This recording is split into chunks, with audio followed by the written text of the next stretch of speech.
Okay guys, welcome back. 243 Outdoors. My name is Josh. We got another Hobo Slug video for you today. Got the Mossberg 930 JM Pro out. This is a semi-auto shotgun that's an absolute blast to shoot. Has a huge capacity and it's just a lot of fun. So this one has a modified choke tube in it, so I thought I would give that a try today. I've just shot 5 rounds through it and it cycles just fine, and I sent some rounds out at 50 and I hit my steel target 3 times. So I think I want to try keep it at 20 yards today, and we'll load up 5 and shoot a little group at 20 yards. So the goal for this slug is to, get a fairly accurate slug out to 50 yards. And that would be a 4 or 5 inch group about the size of my hand, and I would be happy. Something where we can hit that steel every time and, pretty much put it where we want it. So we shot the Mossberg 500 with the slug barrel, and that was a smooth bore, and this one is as well. And the slug barrel, I believe, is just a cylinder bore on it. I'm not sure on that, but it's just considered a slug barrel. So like I said, we have a modified choke tube in this. I have a bag of choke tubes for this shotgun if I can find them. I have not found them yet. I need to look in the box that this came in. They may be in it, but I've checked a few drawers in the safe and I haven't found them yet, but it currently has a modified in it. So I'm going to set this up on the tripod and try to give you a view of me and the target, and let's see what happens today. Okay, I'm gonna set you up like this so you can see me shoot, and then the 50-yard target is right above my finger. It's kind of dark, it's in the shade, and there was also the 3 hits that we shot it the other day with. So let me square this camera up a little bit. So let's see what we can do today.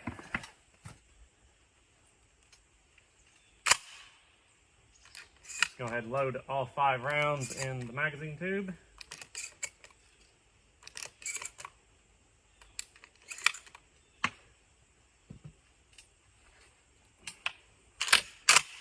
And this shotgun just has the fiber optic bead on the front. Okay,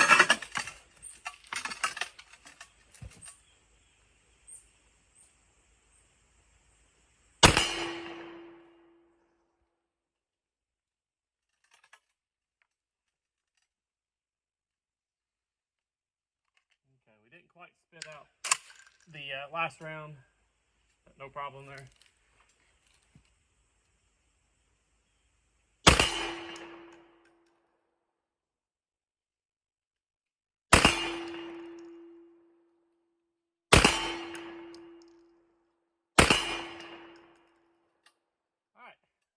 Cycle seemed good. I don't know what the little fluke was on that first shot, but it just didn't quite eject the round. It picked up the next one, so we pulled it out and it worked. So let's walk down range and see the target. Okay guys, walking down to the target and see how we did. I did review the footage, and we have 3 impacts right here, 4 and 5. So I don't know the exact order, but we put 3 on top of each other and 2 more there. That's my hand. So that's a 4-inch group. So that's a pretty good success. It cycled in the semi-auto and it's showing some potential for grouping. So one other cool thing with the slug is we can find about probably half of it. So at 20 yards, I've got several of these that I shot the other day. I found them, so we can recover quite a bit of lead. And there's a 9mm or a 38, so pretty cool. Okay, here's a few final thoughts for today's video, and here's some of the lead that I've recovered, but I also picked up a couple of the wads and a couple of the crimps. They were all kind of piled up in about the same spot, so that's good. Here's one from the other day that's cut, and here is 2 from the day that is not. And the the G-force of the round going down, it is shoving the shot or the wad up into the slug, so you can see it's cracked, and you can kind of see it looks like the backside of the slug. So Uncle Jim suggested we put a felt wad in between it, and that is something that I think we need to do to get more reliable wad and slug separation. So, okay, so the next thing I want to try today is put some cardboard spacers on top of the shot cup. So I've got a few cut out here, and what I'm doing is putting 2 of them in there. So I'll go ahead and make one up for you real quick here. I'm getting pretty good at cutting this crimp off. I've cut about a box, actually a little over a box right now. So like I said, I cut it about 3/4, 7/8 away. Dump our shot in there and then finish cutting it off.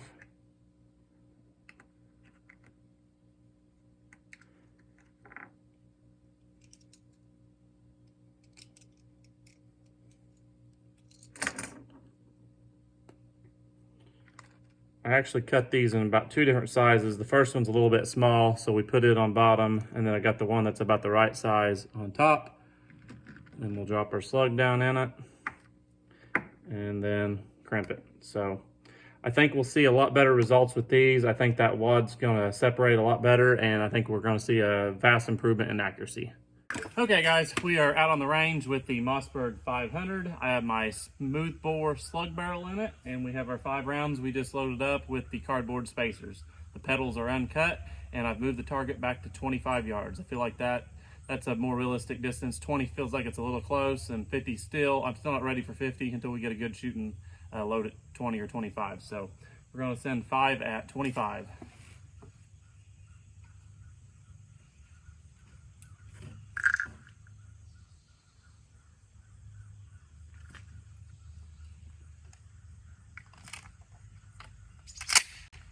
Have a blue dot to aim at, so hopefully we can get a consistent point of aim.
Okay, see what we did. Okay, so here's the target. We stacked 4 pretty tight, and that low one was my second shot, and something about that shot didn't feel good to me. It kind of pumped itself a little bit as I shot, and I don't want to make excuses, but that shot just didn't really feel that good to me. But the other 4 backed up what I thought and shot pretty tight.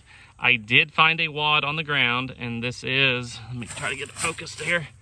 This is one that we just shot because it is not deformed. So the cardboard spacer did its job. It didn't run itself into the back of the slug, and I feel like it released itself pretty good. So I know our first shot was right on the dot. That was our second, I think third, fourth, and fifth. So I think we're probably about ready to go out to 50 yards with this next one. I did find one slug laying on the ground. I tossed it up here, but pretty good chunk of lead. So we are getting there.